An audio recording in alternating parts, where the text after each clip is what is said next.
Jika benar ya yang pasukan Zaslon ini sebenarnya dilatih oleh TNI Indonesia, dan itu pastinya sesuatu yang amat dibanggakan, guys.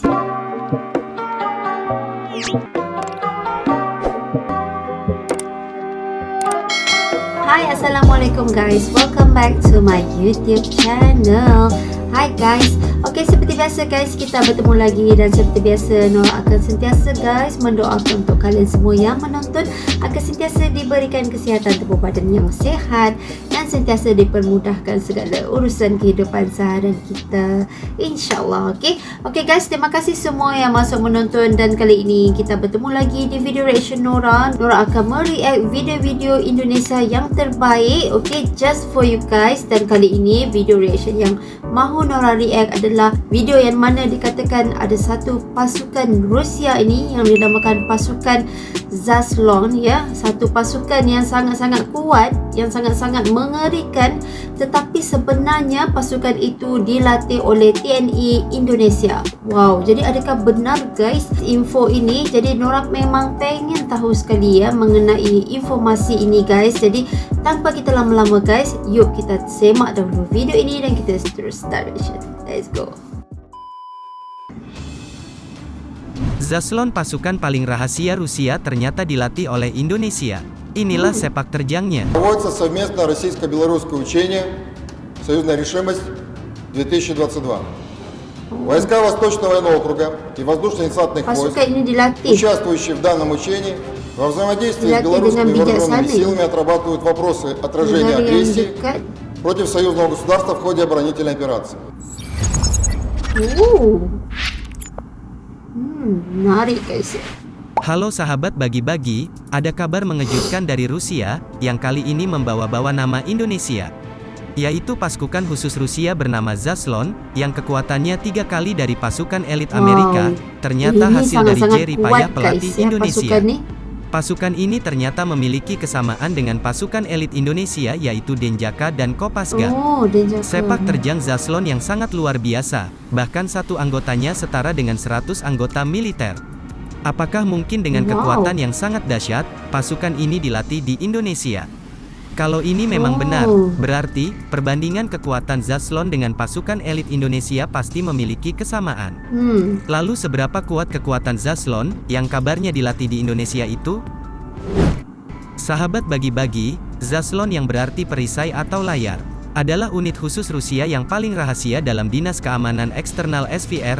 Jika SVR adalah intelijen Rusia seperti CIA atau MI6 Inggris, maka Zaslon sebanding dengan Global Response yang lebih rahasia. Menurut sumber pertahanan Swedia, Zaslon didirikan pada tanggal 23 Maret tahun 1997. Tetapi mulai beroperasi pada tahun 1998 dengan sekitar 300 anggota. Beberapa sumber mengatakan bahwa Zaslon tergabung dalam Departemen ke-7 Pusat Keamanan Mandiri SVR. SVR adalah Dinas Intelijen Rusia penerus KIP di era Uni Soviet. Zaslon diduga lahir dari gagasan Vladimir Putin. Kehadiran Zaslon mengiringi naik daunnya Vladimir Putin di puncak kepemimpinan Rusia.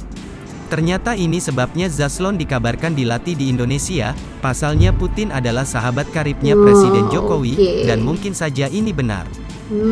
Boleh jadi guys. Sahabat bagi-bagi, selama ini kita mungkin lebih mengenal unit Alpha Group atau Spetsnaz, karena sering digambarkan di bioskop, video game, atau media lainnya.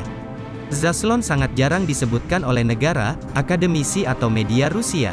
Pada tahun 2002, dalam sebuah wawancara kepala SVR, Sergei Lebedev mengatakan bahwa Badan Intelijen Luar Negeri Rusia hari ini tidak memerlukan pasukan khusus tersebut. Itu sebabnya kami tidak memilikinya. Tetapi pada tahun 2014, Wakil Perdana Menteri Rusia Dmitry Rogojin memposting di Twitter sebuah gambar di mana diapit di kedua sisi oleh operator Zaslon. Pada postingan dikatakan, "Terima kasih kepada petugas unit Zaslon untuk memberikan keamanan wilayah Lebanon dan Suriah." Postingan tersebut segera dihapus, tetapi beberapa detektif intelijen open source sudah menangkapnya. Sahabat bagi-bagi, Zaslon disusun untuk melindungi diplomat dan operasi asing yang dilakukan oleh SVR. Tanggung jawab unit adalah perlindungan bersenjata misi diplomatik Rusia di luar negeri, terutama di lingkungan daerah yang bermusuhan. Melindungi pejabat tinggi Rusia dalam perjalanan ke luar negeri. Misi penyelamatan sandera warga Rusia di luar negeri. Evakuasi warga negara Rusia dan warga sipil negara lain dari zona perang. Perlindungan karyawan SVR selama pekerjaan operasional dan intelijen, serta mengambil dokumen dan peralatan sensitif dari kedutaan dalam keadaan darurat. Sahabat bagi-bagi, data tentang Zaslon cukup langka dan informasi yang ada seringkali terbungkus spekulasi dan ditaburi hiperbola. Ciri khas dari Zaslon bisa diidentifikasi dari seragamnya menggunakan Black Hawk HP Fuchs F1 Olive. Senjata yang digunakan dalam operasi adalah AK-103 Assault Rifle, AK-104 Assault Rifle, AK-74S Assault Rifle, PP-1901 Vought submachine dan juga senjata genggam.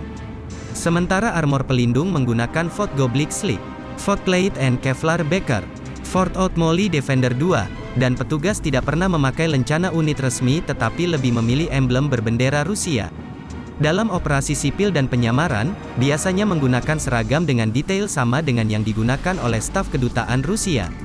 Pada tahun 2003, menjelang invasi Irak oleh Amerika Serikat, 2 unit Zaslon yang sangat rahasia dikirim ke Irak dan 1 unit terpisah ke Iran. Unit-unit tersebut bertugas melindungi kedutaan diplomat dan materi sensitif. Publikasi menjabarkan 3 kegiatan utama untuk operator Zaslon, yaitu mendapatkan intelijen sensitif, untuk kemudian mempengaruhi pemerintahan pasca perang Irak, identifikasi dan manipulasi partai kelompok dan individu politik Rusia yang berada dalam lingkaran Saddam, mengidentifikasi dan merekrut perwira militer dan agen intelijen Irak di seluruh dunia. Pada tanggal 3 Juni tahun 2006, 2 operator Zaslon bersama dengan 3 pegawai kedutaan lainnya disergap oleh kelompok bersenjata yang menyebut dirinya Dewan Mujahidin Suro. Sahabat bagi-bagi, selain itu, 1 operator Zaslon Vitality Top ditembak dan dibunuh di pasar Baghdad. Sedangkan 4 lainnya disandra oleh para militan. Ini adalah peristiwa yang memukul mental unit. Tetapi pasukan elit Chia juga pernah mengalami kegagalan memalukan yang sama di Bingali. Zaslon juga diduga berperan penting di Afghanistan tahun 2021, di mana itu adalah tahun yang bergejolak bagi Afghanistan. Karena mundurnya sebagian besar kekuatan barat dari negara itu dan pengambil alian cepat oleh Taliban. Dalam kasus seperti itu, asas strategis seperti Zaslon sangat penting untuk kedutaan Rusia, untuk membangun kontak strategis dengan pemerintahan baru. Zaslon yang beroperasi di bawah Badan Intelijen Luar Negeri Kremlin menjalankan misi di Suriah. Cara terpisah dari Direktorat Intelijen Utama atau GRU. Sementara agen GRU bekerja di Kementerian Pertahanan Suriah di Damaskus. Zaslon tidak pernah melapor ke GRU atau kesal militer reguler melainkan ke kedutaan Rusia di Jalan Umar bin Khattab.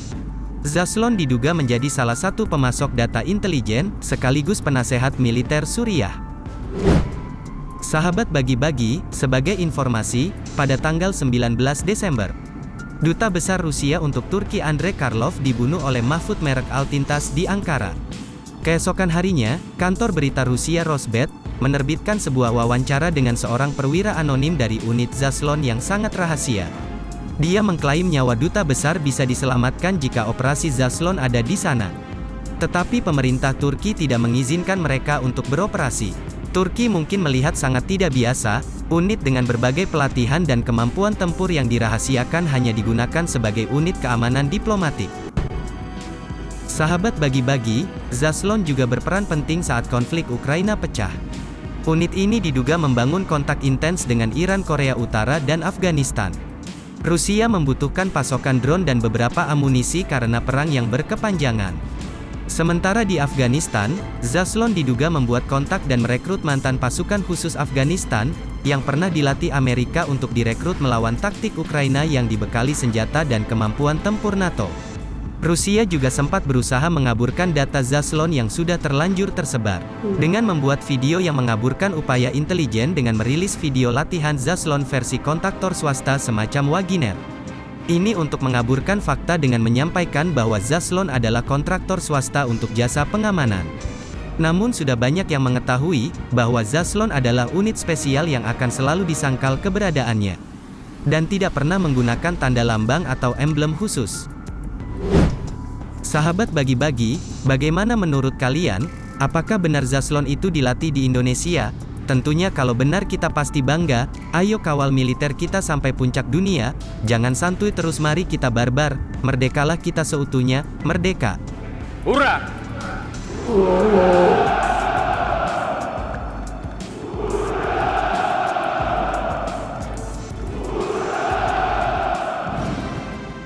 Okay guys, so itu dia video yang kita menonton tadi. Okay, jika benar ya yang pasukan Zaslon ini sebenarnya dilatih oleh TNI Indonesia, dan itu pastinya sesuatu yang amat dibanggakan guys. Kerana kita tahu yang TNI Indonesia ini pun sangat-sangat terbaik dari segi pertahanannya, strategi dan sebagainya, memang dah cukup luar biasa. Dan baru-baru ini sahaja militer Indonesia juga telah pun dinobat naik taraf ya, ataupun dinaik levelnya itu daripada ranking 15 ke ranking ke 13. Jadi memang cukup terbaik ya buat Nora. Okay, kerana jika benar seperti yang kita tahu kan, kemungkinan jika benar yang pasukan Zaslon ini dilatih oleh pasukan TNI Indonesia, itu adalah cukup luar biasa ya buat Nora. Tetapi yang kita tahu ya, Presiden Putin itu dia mempunyai satu hubungan yang cukup baik dengan Bapak Presiden Jokowi, yang mana Indonesia dan Rusia memang sangat-sangat bagus hubungan diplomatiknya itu. Jadi mungkin ianya sesuatu yang enggak mustahil guys ya, mungkin benar.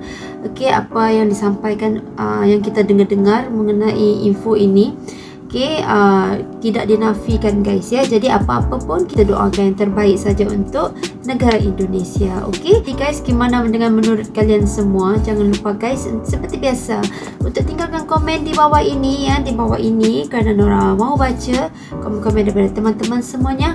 Dan Nora rasa itu sahaja daripada reaction Nora untuk kali ini. Terima kasih semua yang menonton, dan jangan lupa untuk support channel Nora ini guys dengan subscribe channel Nora ini, like video ini, dan jangan lupa untuk share sekali video ini. Okay guys, so itu sahaja daripada Nora, dan berjumpa kita di next video yang seterusnya. So assalamualaikum semua.